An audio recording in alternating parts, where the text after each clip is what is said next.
Good morning everyone, today we're going to be talking about the Ektasis armors because I have more information that I want to share with you guys. But before we jump into all of that, if you're new to the channel, I upload NGS content daily, so if you do play this game, I would really appreciate a subscribe as it really helps out the channel. Anyway, without further ado, let's begin the video.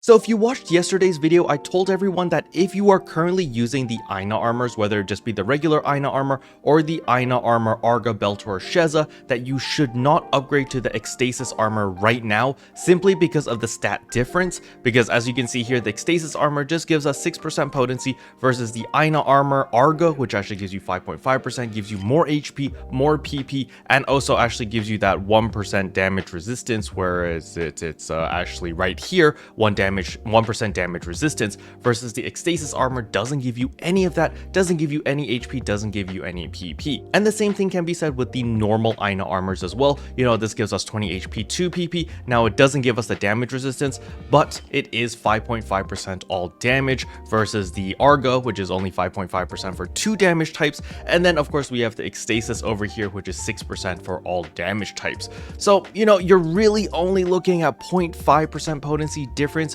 when you're upgrading to the Ektasis armor, which is why I told the majority of players not to upgrade to the Ektasis armors so soon, and that you guys should probably wait for next month for the Arga, Belta, and Sheza versions of the Ektasis armors to come out.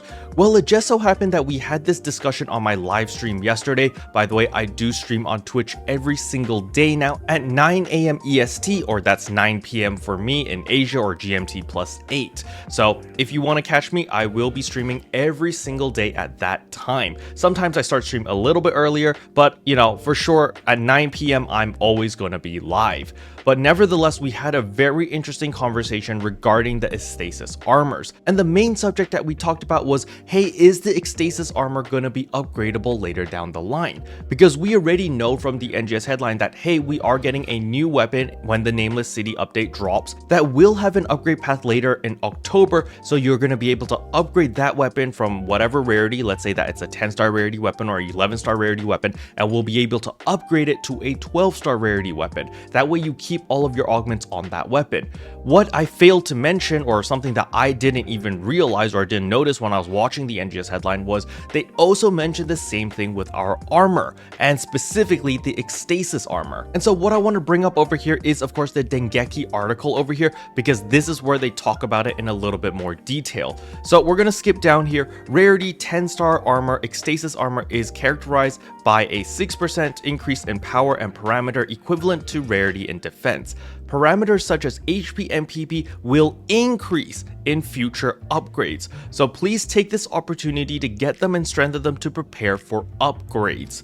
So this is really, really important. So even though the Ektasis armors don't look very impressive right now at just 6% potency, but it doesn't have any HP or PP or resistances or damage resistance, you know, it's pretty vanilla. However, we already have confirmation from the Dengeki article that, hey, these armors will be upgradable. You're going to be able to enhance them and change them in certain ways in order to gain additional stats. So that is very, very useful. And they also say right here, also Ektasis armor in line with the update of Lucia Exploration will also be available in some quests such as Nameless City.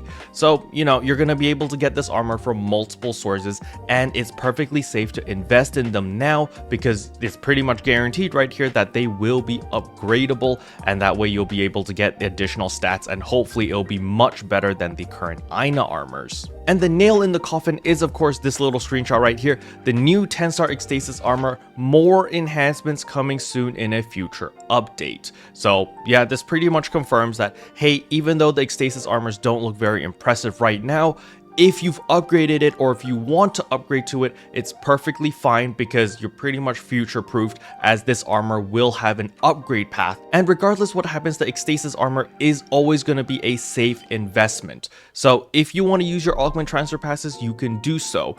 Now, if you don't have your augment transfer passes, or you just want to save your augment transfer passes, you could always just wait. Let's say that you've invested into your Aina armors or your Aina armors Arga Belta Shezas, you can just sit on it it, wait until the new Ektasis armor crafting path or whatever upgrade comes out, and then augment transfer once you've completed your new Ektasis armor. For example, what I'm thinking might happen is, hey, you invest into your Ektasis armor, or you just have like your regular Ektasis armor, and maybe next month there's going to be an upgrade path where you can choose whether you want to upgrade your Ektasis armor into an Arga belt or Sheza, or you can choose to upgrade your Ektasis armor into like Ektasis armor plus or something along those lines. And that way, you know, if you haven't used your augment transfer passes and you're still using your Aina armors and all of your expensive augments are here, it's perfectly fine. You're just going to hold on to that. You're going to upgrade your normal Ektasis armor into the upgraded version, and then you can use your augment transfer passes and do that. That's a very safe bet as well.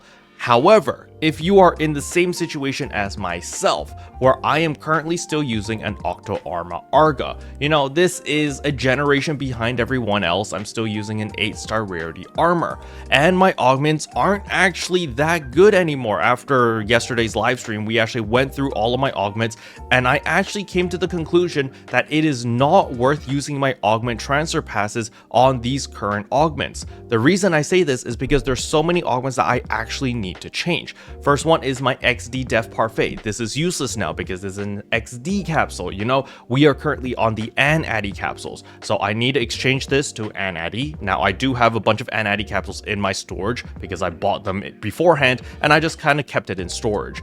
Now, the next thing I need to change is the Gladius Soul. I need to upgrade this to Gland Gladius Soul, so that's another augment that I need to change. The third augment that I also need to change is the Grand Dreadkeeper 1. I need to upgrade this to Grand Dreadkeeper 2.